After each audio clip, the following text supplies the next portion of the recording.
to the SF Gold Nuggets podcast, where we introduce members of the YPO SF Gold chapter through showcasing their superpowers. I'm your host, Paul Maloney.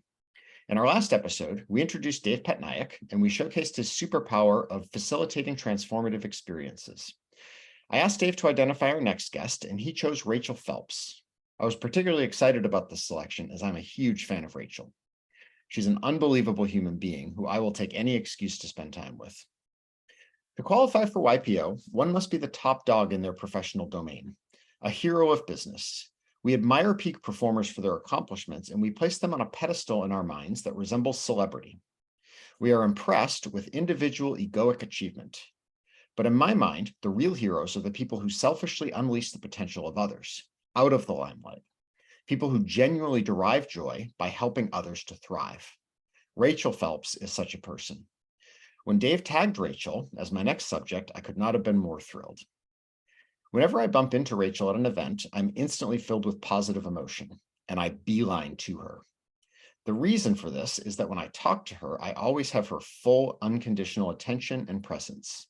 She never fails to make me feel like I'm the only thing in the universe at that moment in time. I asked her about this, and here's what she had to say. Yeah, I mean, it resonates. I feel like that's how I operate. I feel like it's on some level, it's a decision. Like, I'm going to not be distracted. I'm going to be present with this person. But I don't know. I guess it comes from lots of places. This person is taking time out of their day, their life to hang out with me or to be in a conversation with me. So I'm going to pay attention. Yeah. Whether it's because I might have something to learn from them, or they're, or just mostly it's because I want people to feel. I feel like it's really, really important to have people feel seen. And because I'm somewhat, because I think, I really notice it when I feel like somebody is seeing me, not just listening and being around, but can discern me in a way. Yeah.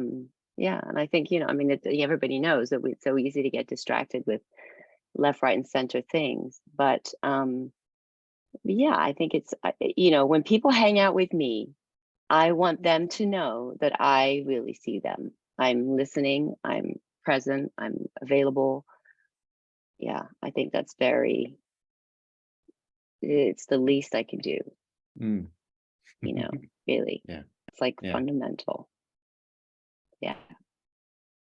As you can see, Rachel is incredibly caring. I asked her more about the numerous beings that she cares for. There are quite a few. Yeah. There's lots of them. There are a few, yeah. Well, I guess the very first is kind of a close second first. My children. So we have two daughters, John and I, and so that's the obvious. I'm a mother of two children, but I remember before our first daughter was born, we had lots of discussions around parenting and parenthood and, beyond naming the child and all that sort of thing with each other. And I remember, without having necessarily pondered it in my childhood, but I felt very clear when I communicated at one point to John, but I imagined holding the child, and that we had this container called our home. And it was about allowing the child to emerge however they were destined to emerge, like, as opposed to, I want to, make my child do this, or my kid's going to be a whatever, or, provide opportunities for the child to experience different things, but ultimately be there for whoever this person is to develop into their person. And so it's a lot like fielding. You're in a sport, and you kind of have to watch and see which way is the ball coming from, or who's going to throw it. Is it going to even come to you? That kind of a sense of, what do you need? And yeah, it's kind of a readiness, and a readiness to you have to observe, you have to see what's happening, you have to see how you're landing with, you know, the ideas or the suggestions or the things that you're bringing, and whether they're going to work or whether they're falling in the right, landing in the right way. You have to really be malleable and flexible in relating to the child or the other person, to bring that kind of, you know, mothering aspect, or I mean, mothering, I suppose that's what we call it, but it doesn't feel the same to me that way. Mothering to me has a slightly negative connotation in that it's it can be smothering, you know, but not that Mm, my mother was a smotherer, but anyway, that's just kind of how it occurs for me for whatever reason. That it's almost like, because a mother is also fiercely protective, and she can be yes. like observing the Yes. danger because she knows she's wisdom and Yes. experience in the world, and so she can be overly protective in an attempt to prevent all of those calamities from befalling, and get in the way in that way, you know. Yeah. She's too, or the person is too protective, and how that shows up now in my nurturing, you know, role is, so I, as you mentioned, I have bees, and it is one of the most amazing joys of that emerged out of my COVID experience, was to adopt these bees and these beehives. And you know, the funny part is that, you know, so I get an enormous amount of joy out of watching things thrive under my care, whether it's plants or orchids or relationships, or bees, or the chickens that we also have, or the dogs that we have. You know, if I can observe that, and even in my family and the children, the people I bring to my table, I love to. It's so satisfying to watch people feel and be nourished by things that I'm providing.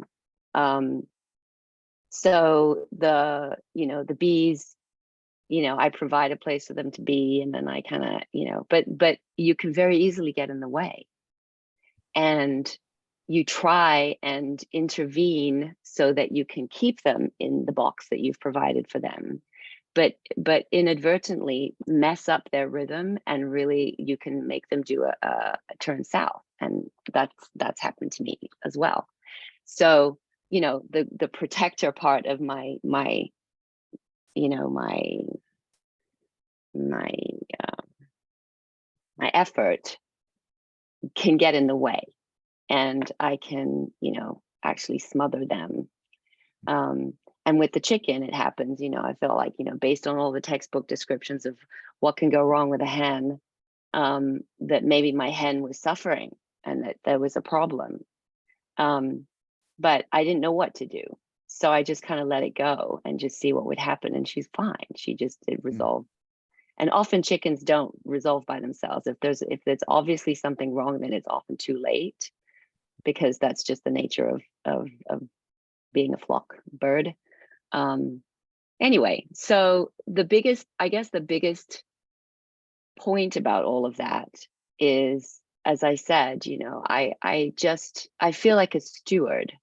You know, I'm providing a home for these creatures and beings, and I find it extremely satisfying and humbling and awesome, awe-filling to observe and watch and learn how things flourish, uh, um, while I'm looking after them. mhm. Well, and you are an active participant in that flourishing. And so with all of this flourishing that is happening around you, you can't help but flourish with it. Right. Yeah. Yeah. Yes. I mean, I feel, yeah, it's extremely stimulating, just from a, you know, intellectual point of view, you know, learning how bees do all of that, or the biology of plants, or whatever. Um, but right before you said that, in our little pause, I was also reflecting on how true it is also for the relationships in my life. Um, it's very gratifying to either be an agent in somebody's change of mood in the moment, or just observe how people, just the joy of engaging with people and having people feel, seen. Yeah, it gives me a lot of joy. It shows. Yeah. So there you have it. Unleashing the superpower in others is the ultimate superpower, and Rachel Phelps has this in spades. Thanks for listening, and see you next time.